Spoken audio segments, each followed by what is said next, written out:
Ask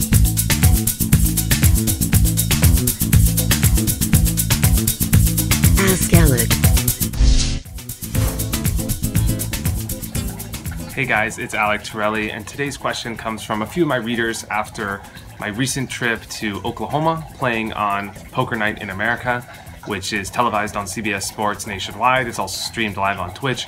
I got a lot of questions about what it's like to play poker on television, on the big stage, and if the game represents a normal game, and some of the differences and adjustments you need to make when playing on the big stage.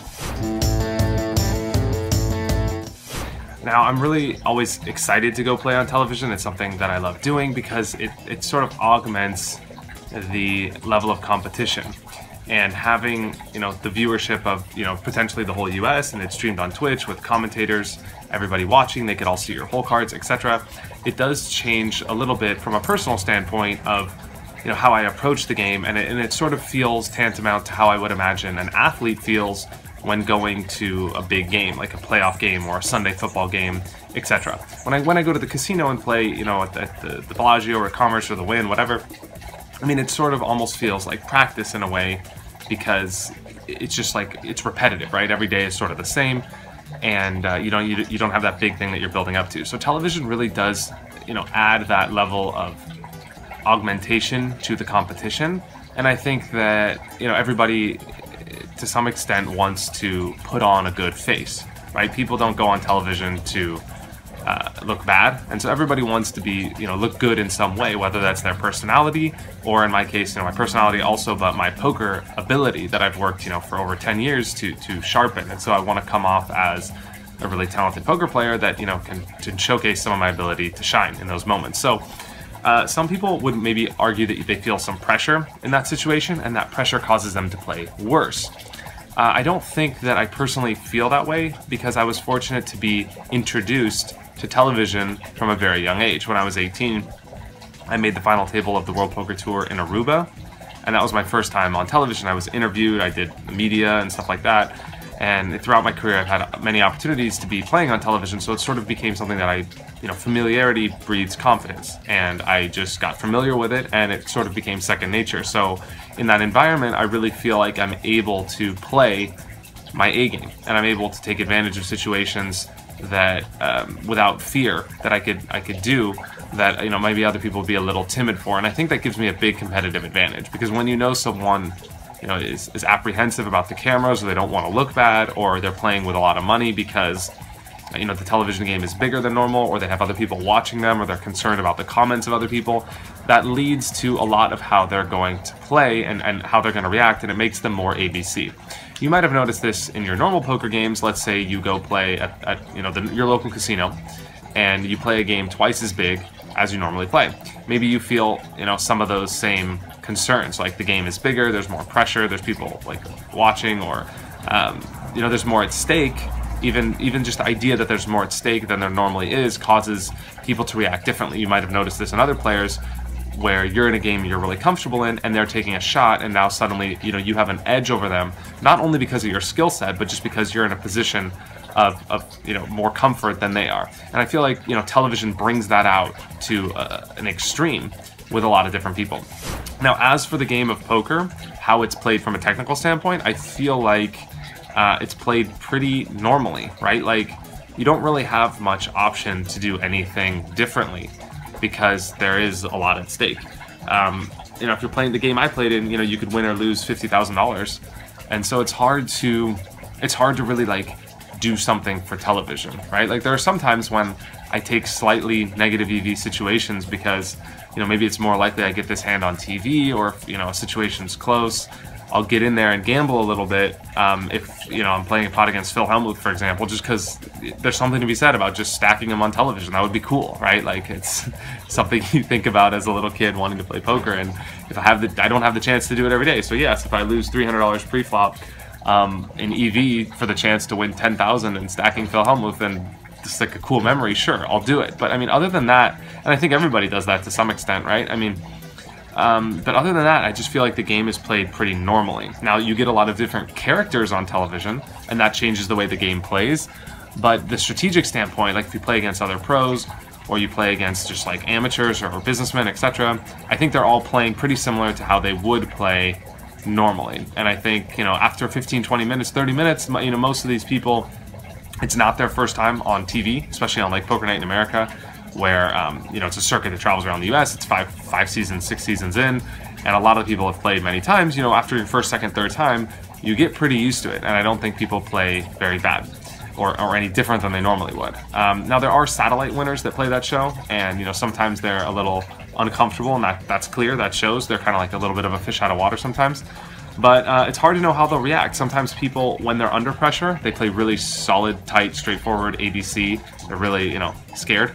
And other times when people are under pressure, they just feel like they have to do things that are different than what they normally do, even if what they normally do is a winning game plan. So they'll do something like totally out of the blue that's unexpected, and sometimes it'll work because it'll throw people for a loop, and like someone that's really tight, solid, straightforward will just make some crazy, you know, bombing it all in bluff, and you're never expecting it, but they feel like that's what they need to do to win on television. They just kind of go crazy, and sometimes it works, sometimes it doesn't. So you have to understand how people are going to react, and if they are going to feel any different when it comes to the cameras. Now, one thing I will say is that, you know, you open yourself up anytime you put yourself out publicly, whether it's in YouTube videos like this or putting yourself on television, to the comments and critique and criticism of other people. And I touched on this in another video, but I think, you know, people have the tendency to judge or rate someone's ability based on one sample, and you know, whether it's really good or really bad. So sometimes when, you know, I make some great plays and things really go my way, or like even I'm at the beneficiary of luck, right? Like I get a perfect turn card or a perfect river card that allows me to make a great bluff, or allows me to make a great call, or allows me to make a great fold. You know, the crowd goes wild, right? And I'm a hero, I'm a legend, whatever. And then other times I get a bad river card, or a bad turn card, or a bad situation, or I'm in a tough spot, or I just make a mistake. That happens all the time. I make mistakes. I play bad for a couple hours. And, you know, suddenly I'm an epic letdown. And I think there's a lot of this results-oriented thinking, or there's just, you know, a small, narrow window, and that opinion is extrapolated over like a 10-year career to make an inference about how someone plays as a whole. And I think people have good days and bad days, and what you see on television, especially if you watch it on CBS Sports, like I play, the Poker Night in America lasts 3 days, and it's 8 hours a day, and those 24 hours of play get edited down to 2 or 3 26-minute episodes. And in those 26-minute episodes, there's interviews, there's behind the scenes, there's, you know, B-roll footage. So there's maybe like 10 hands of poker. And, you know, in 24 hours, if you narrow down 10 hands of poker, even if they're all mine, which they aren't, maybe 2 or 3 are of me. I mean, you can make me look like a rock star, or you can make me look like an idiot. And I'm not saying Poker Night in America does this. They're great guys. They try to portray everything accurately, and they do an excellent job on Poker Night in America. They're an excellent film crew.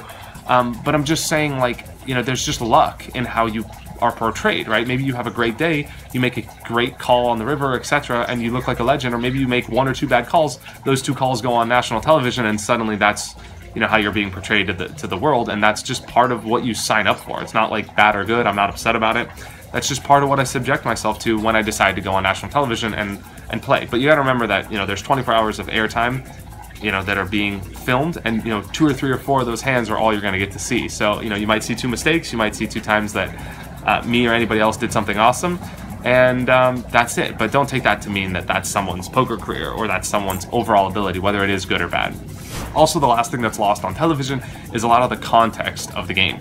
So it's cut and edited down, and you see, you know, like the trailer of the whole film.